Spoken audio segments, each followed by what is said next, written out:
ouvindo as mensagens dos irmãos, eu fico feliz, né? Pelos testemunhos, a gente vê que a gente não está desamparado por Deus, né? Mesmo sem a gente merecer. A gente não está desamparado por Deus, Deus está sempre observando a gente. E uma coisa interessante que um dos irmãos falou é que, mesmo diante de uma dificuldade, por menor que ela seja, a gente sente, né, que Deus tem uma providência, né, logo do lado. E isso requer fé da gente, requer fé. E fé não é a certeza de que Deus pode fazer alguma coisa por nós. Fé é a certeza que Ele irá fazer algo por nós. Porque a gente sabe que Deus pode fazer tudo. Mas a questão é, eu acredito que Deus irá fazer, então isso é que é fé, né? Gente, a reflexão, a mensagem que eu trouxe hoje para vocês tem um título grande. Eu vou falar só uma parte desse título agora. No final eu falo o restante. Não leia a Bíblia. É o tema da nossa mensagem de hoje. Não leia a Bíblia. E vocês vão entender no final. A gente tem como cristão, como nossa regra de fé, a Bíblia. Você acreditar na Bíblia, no que a Bíblia diz, requer fé da gente. Vocês vão concordar, requer muita fé. As pessoas aí fora, que são pessoas que são mais céticas, que são mais racionalistas, elas olham para as Escrituras e muitas vezes elas riem, elas zombam da Escritura. Porque elas dizem, poxa vida, mas como é que você vai acreditar no Arca de Noé? Como é que você vai acreditar que Deus ressuscitou uma pessoa se você nunca viu? Enfim, né? Então, eles questionam muito sobre isso, né? E a nossa igreja, meus irmãos, ela tem uma das características, um dos pilares fundamentais da nossa igreja é o dom profético. A nossa igreja estuda profecias. Então, muitas vezes, muitos irmãos leem a Bíblia e passam por cima de palavras, de textos, e não entendem. Leem várias vezes e não entendem. Então, quando eu digo não leia a Bíblia, eu vou logo antecipar o título todo. Eu quero dizer o seguinte: não leia a Bíblia, estude. Quando você lê, você passa por cima de muitas palavras. Tem muita gente com muito tempo de igreja que não sabe ainda o que é o dragão na Bíblia. O que é o dragão? Não sabe.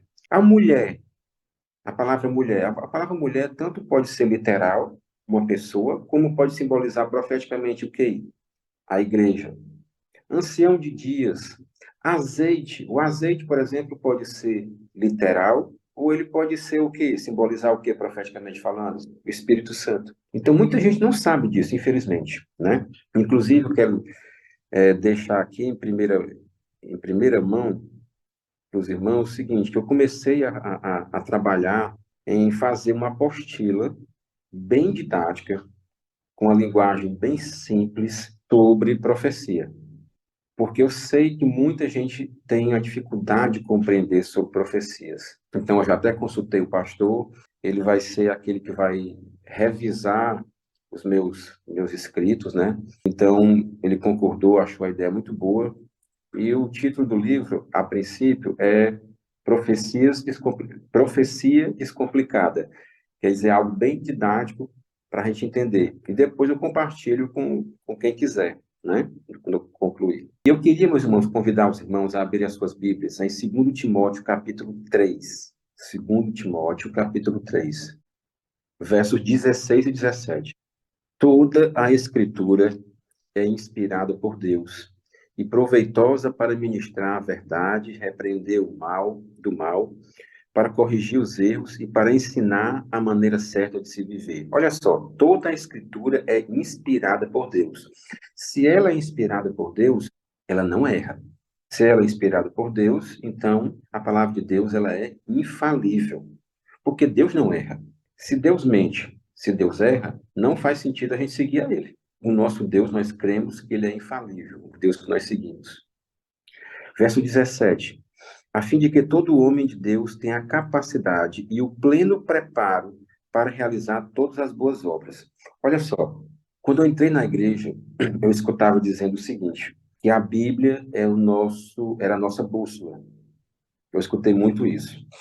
Mas a gente sabe que hoje em dia não existe, ninguém praticamente não usa mais bússola, né? A gente usa o GPS. Então, eu posso dizer que, modernamente, a nossa Bíblia é o nosso GPS de hoje. É aquele que nos orienta. Quando a gente não sabe o caminho correto para ir até um local, uma cidade, um endereço, a gente coloca o GPS vai orientando a gente. Então, digamos que a Bíblia seria o nosso GPS de hoje, com uma grande diferença.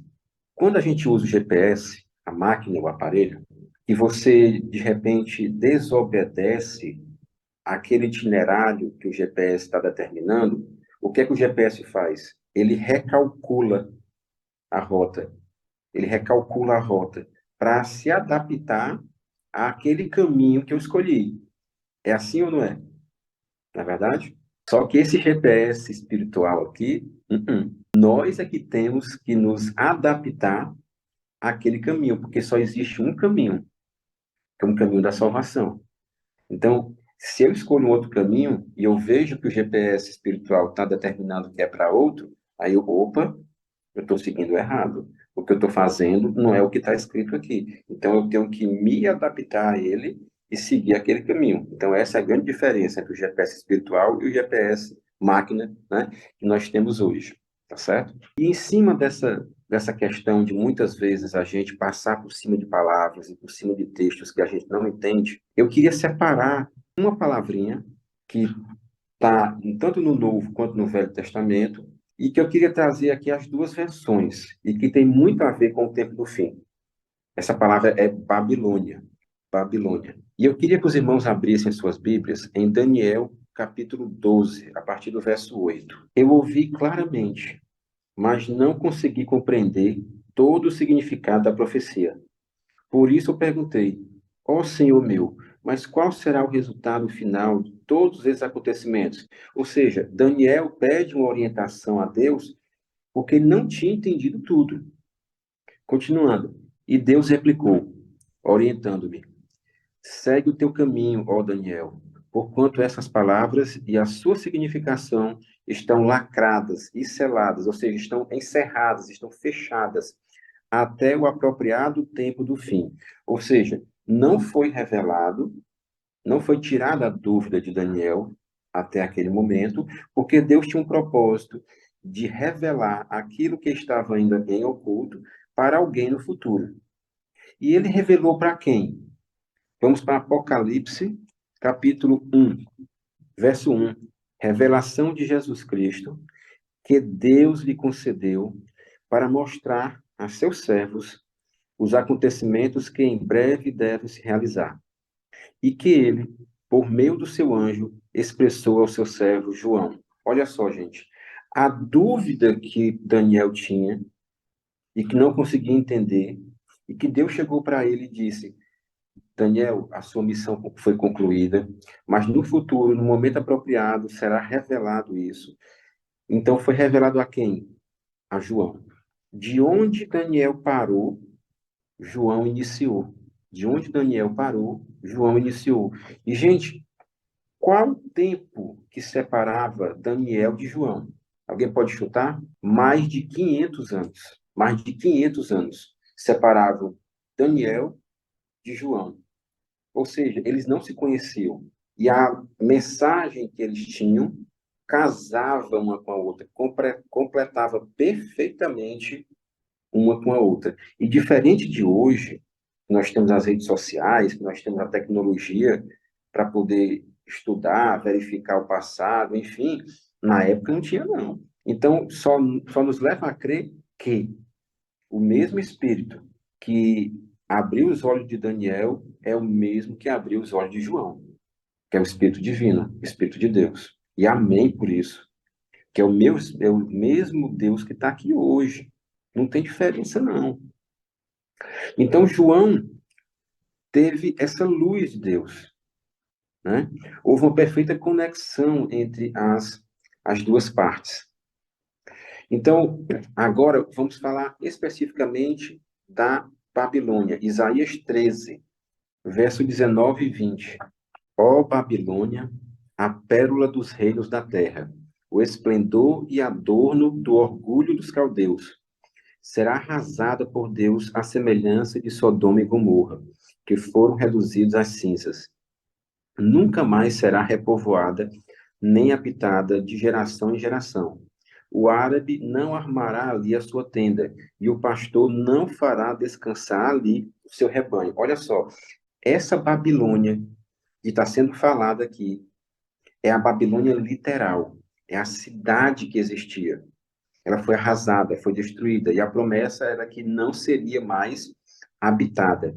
E isso começou a se cumprir quando Babilônia foi conquistada por Ciro, em 539 a.C., muito tempo antes. Vamos agora para Apocalipse 16, 19. Apocalipse 16. A grande cidade foi dividida em 3 partes, e as cidades das nações simplesmente desmoronaram. Deus lembrou-se da grande Babilônia e fez beber o cálice do vinho do furor da sua ira. Verso 17, 5. E em sua fronte ostentava a seguinte inscrição enigmática: a grande Babilônia, mãe das prostitutas e de todas as práticas repugnantes sobre a terra. Te fazer uma pergunta a vocês. Nesses 2 textos, ainda tem mais um, 18, verso 2, aí pertinho. Então ele bradou com poderosa voz: caiu a grande Babilônia, e tornou-se habitação de demônios, e antro de toda espécie de espírito imundo e esconderijo de toda ave impura e detestável. Gente, esses 3 textos de Apocalipse 16, 17 e 18, que nós lemos agora, se referem a que Babilônia? A Babilônia física, a Babilônia cidade ou a Babilônia espiritual? A Babilônia espiritual, exatamente. A Babilônia espiritual. Então a gente vê que dentro da palavra de Deus, uma mesma palavra, em determinado contexto, pode significar uma coisa, em contexto diferente, significar outra coisa. E assim como tem Babilônia, tem muitas outras. Tem muitas outras palavras. Então aqui se refere à Babilônia espiritual, a Babilônia dos últimos dias, do tempo do fim. E a gente pode entender o seguinte: como essa Babilônia vai agir, como ela se comporta. Se você quiser conhecer como se comporta a Babilônia de hoje, a Babilônia espiritual, a Babilônia do tempo do fim, eu tenho que olhar para o passado, que a Bíblia mostra, e ver como se comportava a Babilônia cidade. As pessoas que moravam na Babilônia, como se comportavam. Se a gente parar para estudar a Bíblia, meus irmãos, a gente vai ver. O comportamento é o mesmo. O modus operandi é o mesmo. Deus mostra para a gente claramente como a Babilônia espiritual de hoje se comporta. Era exatamente igual como a cidade de Babilônia que foi destruída e que Deus não suportou mais, que foi destruída como Sodoma e Gomorra. E essa Babilônia espiritual de hoje será também destruída pela ira de Deus. Amém por isso? Amém. Amém. Olha só, com um fato, um diferencial, um toque de crueldade do inimigo. Porque o inimigo, gente, ele conhece a Bíblia muito mais do que cada um de nós. Ele conhece a Bíblia assim perfeitamente. E ele, em determinados momentos, irá usar a palavra de Deus para nos enganar, para nos enganar. Quando eu digo não leia a Bíblia, estude, é porque estudar e ler é diferente. Quando você está se preparando para um concurso, para uma prova importante, você estuda. Se você só lê, você capta uma coisinha ou outra. Quando você estuda, você se detém sobre aquele texto. Você risca a Bíblia, aquele material, você. Opa, eu não conhecia essa palavra, o que é que essa palavra significa? Vai lá no dicionário e coloca do lado. O que é que esse texto está falando? Será que está indo em contradição ao outro texto que eu li antes? Então, a gente tem que estudar com esse objetivo, de compreender o máximo possível da Bíblia. Mas eu pergunto a vocês, será que conhecimento, eu conhecer profundamente a Bíblia, vai garantir a minha salvação? Leandro Quadros é uma pessoa que conhece profundamente a Bíblia. E eu posso garantir que Leandro Quadros não, no tempo do fim, ele não estará do outro lado? porque ele é um profundo conhecedor da Bíblia, muita gente se engana e pensa o seguinte: eu tenho que conhecer a Bíblia para não ser o quê? Enganado. Eu tenho que conhecer a Bíblia para tomar o lugar certo, tomar a decisão certa no tempo do fim. Porque se eu conhecer a Bíblia, eu não vou fazer o errado. Será? Será que mesmo conhecendo a Bíblia eu não posso fazer o errado? Meus irmãos, não tem nada, graças a Deus, nem eu nem vocês até o momento, graças a Deus mesmo, e nem ninguém da nossa família chegou no ponto limite de fazer uma decisão por conta de salvar nossa vida. Hoje, a gente está vivendo muito bem ainda, porque a gente não está arriscando nossa vida. Um ou outro arrisca o seu emprego, um ou outro, mas ainda temos os irmãos para ajudar. Mas arriscar nossa vida, arriscar ser preso em nome de Deus, como no passado tantos outros foram. E a palavra de Deus diz que agora, no tempo do fim, será muito pior do que foi no passado. Aí eu fico imaginando, mesmo que eu seja um conhecedor da Bíblia, meus irmãos, se eu não tiver conexão com Deus, se eu não tiver comunhão com Deus, na hora do pega para capar, na hora da decisão, na hora da perseguição, na hora que eu tiver dificuldade de comprar, na hora que eu tiver dificuldade de comida, que vai ser generalizada para nós, será que eu vou resistir se eu não tiver comunhão? Na hora que alguém botar uma arma na minha cabeça e dizer, você vai seguir a quem? Você é guardador do sábado? Ou vai querer guardar o domingo com a arma na minha cabeça? Ah, mas eu sei que tem que guardar o sábado. Eu sei, mas a questão é, com a arma na minha cabeça, você vai ter coragem de dizer, eu não vou deixar de guardar o meu sábado, não vou deixar de servir a meu Deus. Irmão, quero dizer a você uma coisa, não se subestime. Aliás, não se, se vanglorie antes do tempo. O instinto nosso é de salvar nossa vida. Se a gente não tiver plena comunhão com Deus, a gente cede, a gente vai ceder. Quantos e quantos adventistas do sétimo dia não vão se perder, que hoje estão dentro da igreja e na hora do momento final, momento decisivo, vão sair.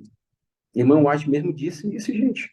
Líderes irão sair. Pessoas que hoje nos ensinam, que nos inspiram, vão sair. E são conhecedores da Bíblia. Onde é que está a diferença? A gente tem que conhecer a Bíblia? Sim. Mas a gente tem que ter comunhão com Deus, porque se não tiver, a gente não vai resistir. Por favor, não se engane. Não pense que só conhecer a Bíblia vai te livrar das mãos do inimigo, porque não vai. Por que é que o inimigo tentou a Jesus Cristo no deserto? Por que é que o inimigo tentou a Jesus Cristo tantas e tantas vezes? E por que é que Cristo orava tanto? Cristo era um profundo conhecedor da Bíblia, mas ele sabia que tinha necessidade de quê? De ser só um com o Pai, para que Deus pudesse dar forças a ele para resistir ao inimigo. E é assim com a gente. A gente não pode esquecer disso.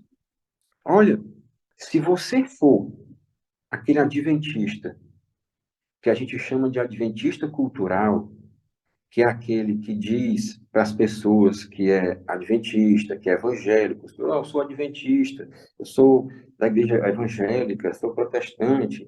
Se você for só esse que fala da boca para fora e não tem essa comunhão com Deus, pode ficar tranquilo. Você não vai ser perseguido. Você vai ser perseguido, não. Agora, seja aquele cristão, adventista do sétimo dia, fiel. Você vai ser perseguido, meus irmãos, para começar pela sua família no tempo do fim. Se for o caso, você vai ser até denunciado por pessoas da sua família, se nós estivermos vivos até lá. Então, se você for aquele adventista e é só adventista cultural, só aquele socialmente adventista, fica tranquilo, meu irmão, você não vai ser perseguido, não. Agora, se você tomar a decisão de ser adventista, a ferro e fogo, a seguir a Deus, te prepara. Te prepara para orar mais. Te prepara para realmente se dedicar mais a Deus, porque é Ele quem vai dar a nossa força, a nossa vitória. Não é o nosso conhecimento bíblico, não. Então, a Babilônia de hoje, ela relativiza a verdade. Só que a gente vê aí, outras denominações relativizam. Relativiza por quê? Porque a palavra de Deus diz que é para guardar o sábado. E essa igreja ensina a guardar o domingo. Então, a palavra de Deus está lá, ela é firme, diz, é para guardar o sábado. E essa igreja guarda o domingo. E outras igrejas que estão seguindo também guardam o domingo. Então, a verdade hoje ela é relativizada. Ela é relativizada. Então, é uma das formas de agir da Babilônia de hoje é essa, relativizando a verdade. É uma das formas de enganar a gente. Então é preciso, meus irmãos, que a gente estude a Bíblia, não leia, mas estude a Bíblia muito, e a gente possa ter cada dia que passa mais comunhão com Deus. Tem uma irmã, para finalizar, tem uma irmã da nossa igreja, que ela me disse uma vez uma frase, tem frases que entram na cabeça da gente e nunca mais saem. O irmão Dileno conhece, que é a irmã Mazé Marques, né? Tem, ela disse assim para mim, meu filho, quando a gente está com Deus, o Espírito Santo nos mostra o caminho certo e o caminho errado. E é verdade. Quando a gente está com Deus, o Espírito Santo ele diz, olha, aqui está certo, aqui está errado. A decisão é nossa. Diferente do inimigo, que te tenta, que te provoca, que coloca o pecado diante de ti para tentar te influenciar, Deus, ele te dá o pleno conhecimento da verdade e ele respeita 100% o nosso livre-arbítrio. E ele sofre quando a gente erra. Ele sofre quando a gente se afasta dele. Mas o nosso Deus é maravilhoso porque é um Deus de promessa, é um Deus de esperança, é um Deus de vitória. É um Deus que não olha para o Dileno como eu olho. É um Deus que olha para mim de uma forma diferente do que a irmã Joana me vê. Sabe por quê? Porque Deus é maravilhoso. Porque Deus conhece a história de luta de cada um de nós, de cada um de vocês. Deus conhece vocês desde quando vocês nasceram até hoje. Cada minuto que vocês viveram, cada trauma que a gente carrega, cada luta que a gente já travou nessa vida, cada decepção, cada felicidade, Deus conhece tudo. E Ele leva tudo isso em consideração. É por isso que Deus, quando olha para mim, quando olha para o Dileno, quando olha para a Joana, quando olha para os irmãos que estão aí, Ele nos vê por dentro. Ele vê a nossa mente, a nossa alma, o nosso espírito, o nosso coração. Ele não nos julga como nós nos julgamos. E louvado seja Deus, meus irmãos. E a mensagem que eu fico para vocês é: estudo da palavra de Deus e, mais ainda que o estudo, é a comunhão. A gente tem que ter comunhão. Tem que ter comunhão. Existe uma frase muito popular que diz que o conhecimento liberta. Liberta, concordo, o conhecimento liberta. Mas o conhecimento não salva. Ele não salva, porque o que salva é realmente a nossa comunhão com Cristo, é a nossa mudança interior. Amém? Que Deus seja louvado e que a gente tenha hoje um dia maravilhoso, cada um de nós, as nossas famílias, que o irmão que vem à Fortaleza consiga resolver o seu problema, sua questão lá na Ibracon, que o irmão que passou para a faculdade de engenharia civil saiba que foi um propósito divino e assim como eu tenho as minhas dificuldades no meu curso, porque eu tenho 51 anos de idade, trabalho, tenho uma família também, tem dias que eu vou para a faculdade, meu irmão, morrendo de sono, cansado, mas eu vou. Eu vou lá e não desisto. E eu estou feliz e realizado fazendo essa faculdade. Eu estou mais perto de terminar do que longe. Então, daqui uns dias, daqui uns anos, o irmão aí vai dar esse testemunho dizendo que está amando a faculdade e vai estar se formando em engenheiro civil. Amém. Vamos orar. Santíssimo Deus, mais uma vez te agradecemos, meu Pai, pelo dom da vida, por termos acordado cedinho hoje. Que momento maravilhoso, meu Pai, acordar cedo e falar da tua palavra todos os dias. Continua, Senhor Deus, abençoando mais e mais e multiplicando em ricas bênçãos esse casal, a irmã Joana, o irmão Dileno, com esse projeto maravilhoso, meu Pai, de levar a tua mensagem todos os dias a tantas e tantas pessoas. Deus, é muito mais fácil para cada um de nós, envolvidos com esse mundo caído, falarmos de coisas desagradáveis. É muito mais fácil. Mas nós, a partir do momento em que nós decidimos falar sobre Ti, É um oásis que se abre, meu Pai, nesse deserto de tanta coisa desagradável que acontece. E nós clamamos a Ti que continue conosco, nos dando força, nos dando resiliência, nos dando paciência, meu Pai, para continuarmos a falar de Ti. Que nós nunca tenhamos vergonha, que nós nunca tenhamos medo de falar de Ti, de falar da Tua verdade. Antes desagradar o homem do que desagradar o Senhor, meu Pai.